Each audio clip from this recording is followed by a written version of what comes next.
बिस्मिल्लाहिर्रहमानिर्रहीम। अस्सलामु अलैकुम। हज़रत अब्दुल्ला बिन अब्बास रज़ी अल्लाह ताला अन्हो ने इरशाद फरमाया, बेशक अल्लाह पाक ने आदम अलैहिस्सलाम को जुमा के दिन असर के बाद पैदा फरमाया और आपको आदमुल अर्ज़ यानी ज़ाहिरी ज़मीन की एक मुट्ठी मट्टी से पैदा फरमाया, इसलिए आपको आदम कहते हैं और आपकी औलाद को आदमी यानी आदम वाला कहते हैं। हज़रत आदम अलैहिस्सलाम को बगैर माँ बाप के मट्टी से पैदा फरमाया है। आपकी पैदाइश का वाक़या कुछ यूं है कि अल्लाह पाक ने हज़रत जिब्रील अलैहिस्सलाम को हुक्म दिया कि ज़मीन से एक मुट्ठी मिट्टी उठा कर लाओ। हज़रत जिब्रील अलैहिस्सलाम ने ज़मीन से मिट्टी उठानी चाहिए तो ज़मीन ने उसका सबब पूछा। आपने सारा वाक़या बयान किया। इस पर ज़मीन कहने लगी, मैं खुदा की पनाह चाहती हूँ इस बात से कि मुझसे कुछ कम किया जाए या मेरी कोई चीज़ खराब की जाए। हज़रत जिब्रील अलैहिस्सलाम मिट्टी लिए बगैर वापस लौट आए और अर्ज़ किया, मेरे रब, इस ज़मीन ने तेरी पनाह मांगी तो मैं तेरे नाम पाक और तेरी इज्जत का अदब करते हुए वापस आ गया और उसे पनाह दी। फिर अल्लाह पाक ने हज़रत मीकाईल अलैहिस्सलाम को भेजा तो उन्होंने भी उसे पनाह दे दी और बारगाह इलाही में वही अर्ज़ की जो हज़रत जिब्रील अलैहिस्सलाम ने की थी। फिर अल्लाह पाक ने हज़रत इसराफील अलैहिस्सलाम को भेजा तो वो भी इसी तरह वापस आ गए। फिर हज़रत इज़राइल अलैहिस्सलाम को भेजा। जब ज़मीन ने उससे पनाह मांगी तो उन्होंने फरमाया कि मैं इस बात से अल्लाह पाक की पनाह मांगता हूँ कि उसके हुक्म पर अमल किए बगैर वापस चला जाऊं। चुनाचे उन्होंने ज़मीन से मिट्टी ले ली तो अल्लाह पाक ने रूह कब्ज़ करने का काम भी उन्हीं के जिम्मे लगाया कि तुमने ही इस मिट्टी को ज़मीन से अलग किया है, तुम ही इसको मिलाना। और इनका नाम मलकुल मौत यानी मौत का फरिश्ता रखा गया।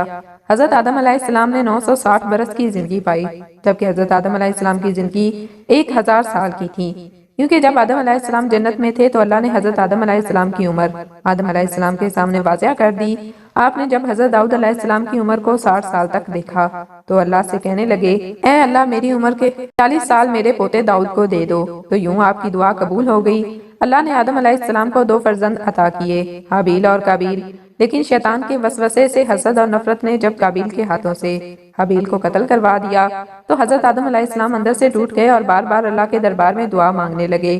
तो एक दिन अल्लाह ने जिब्रील अमीन को हज़रत आदम अलैहिस्सलाम के पास भेजा और फरमाया, ऐ आदम, अल्लाह तुम्हें ऐसा बेटा देने वाला है जिसके नसब से अंबिया औलिया ज़मीन तक पहुँचेंगे। इसका नाम शीश रखना। शीश का मतलब है अल्लाह का अता किया गया तोहफा। और यूं अल्लाह ने आदम की नस्ल को ज़मीन पर फैला दिया। जब आदम अलैहिस्सलाम का आखिरी वक्त आया तो आपने अपने बेटों से कहा कि मेरा जन्नत के फल खाने का दिल कर रहा है। आपके बेटे जमीन पर जन्नत के फल ढूंढते रहे कि अचानक से उनको फरिश्ते मिले और कहने लगे, या बनी आदम कहाँ जा रहे हो? तो उन्होंने कहा कि हम अपने बाबा आदम के लिए जन्नत के फल ढूंढ रहे हैं। इन फरिश्तों ने कहा, जाओ, तुम्हारे बाबा चंद दिनों के मेहमान हैं। आपके तमाम फर्जंद दौड़ते दौड़ते आप तक आ पहुंचे तो आदम अलैहिस्सलाम बिस्तर बीमारी पर अल्लाह का जिक्र कर रहे थे। बस इतने में मौत का फरिश्ता आ पहुंचा। जैसे ही बीबी हवा ने मौत के फरिश्ते को देखा तो हज़रत आदम अलैहिस्सलाम से लिपट गई कि मैं अपने शौहर को अपने से जुदा नहीं करूंगी। अल्लाह के नबी आदम अलैहिस्सलाम ने फरमाया, ऐ हवा, मुझसे दूर हट जा। एक मर्तबा पहले भी तेरी वजह से जन्नत से निकाला गया हूँ। आज अल्लाह और उसके फरिश्ते के दरमियान तू हाइल न बन।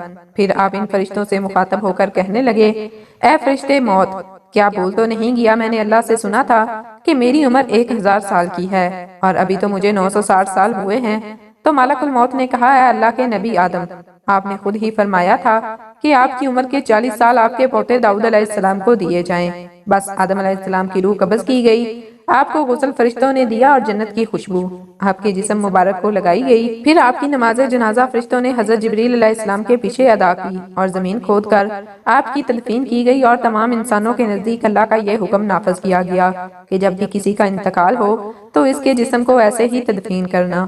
जज़ाकल्लाह।